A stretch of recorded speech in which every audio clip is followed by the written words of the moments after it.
Semangat pagi anak-anak. Hari ini kita akan kembali belajar PPKN tentang ancaman terhadap integrasi nasional. Selamat pagi anak-anak. Hari ini kita akan belajar materi PPKN tentang ancaman terhadap integrasi nasional. Ancaman adalah kegiatan baik dari dalam maupun dari luar negeri yang dinilai mengancam atau membahayakan kedaulatan negara, keutuhan wilayah negara, dan keselamatan bangsa. Berikut ini berbagai ancaman yang dihadapi bangsa Indonesia dalam berbagai aspek kehidupan. Pertama adalah ancaman di bidang ideologi. Salah satu ancaman bagi bangsa Indonesia dalam bidang ideologi Pancasila adalah komunisme dan liberalisme. Ideologi liberalisme merupakan ancaman yang paling serius, sebab tidak hanya memengaruhi Indonesia, liberalisme juga memengaruhi hampir semua negara di dunia. Yang kedua adalah ancaman di bidang ekonomi. Ancaman di bidang ekonomi yang paling nyata adalah globalisasi ekonomi.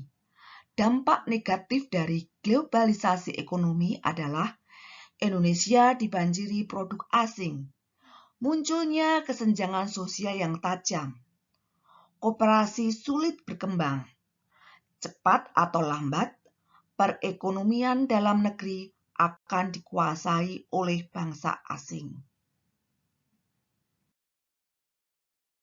Yang ketiga adalah ancaman di bidang sosial budaya. Ancaman di bidang sosial dibedakan menjadi dua, yaitu ancaman dari dalam dan dari luar. Ancaman dari dalam dipicu oleh isu-isu kemiskinan, kebodohan, keterbelakangan, dan ketidakadilan. Isu-isu tersebut bisa menjadi titik utama munculnya berbagai macam permasalahan, seperti separatisme, terorisme, kekerasan, dan sebagainya. Sedangkan ancaman dari luar disebabkan oleh pengaruh negatif globalisasi, seperti gaya hidup konsumtif, munculnya sifat hedonisme, munculnya sikap individualisme, dan munculnya gejala westernisasi. Ancaman yang keempat yaitu ancaman di bidang politik. Ancaman di bidang politik dapat bersumber dari dalam negeri dan dari luar negeri. Dari dalam negeri berupa penggunaan kekuatan dalam bentuk pengerahan massa untuk menumbangkan pemerintah yang sedang berkuasa. Selain itu, separatisme juga menjadi ancaman di bidang politik. Separatisme merupakan kegiatan untuk memisahkan diri dari NKRI. Ancaman yang dari luar negeri, ancaman di bidang politik, dapat dilakukan suatu negara dengan melakukan tekanan politik terhadap Indonesia. Ancaman yang kelima yaitu ancaman di bidang pertahanan keamanan. Ancaman di bidang pertahanan dan keamanan berupa ancaman militer. Ancaman militer dapat berupa agresi atau invasi, pemberontakan senjata, spionase, dan aksi teror bersenjata.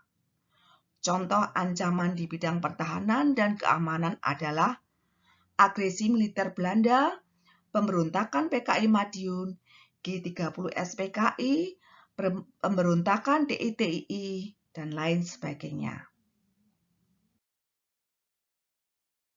Demikian materi hari ini tentang ancaman terhadap integrasi nasional. Semoga bermanfaat. Terima kasih.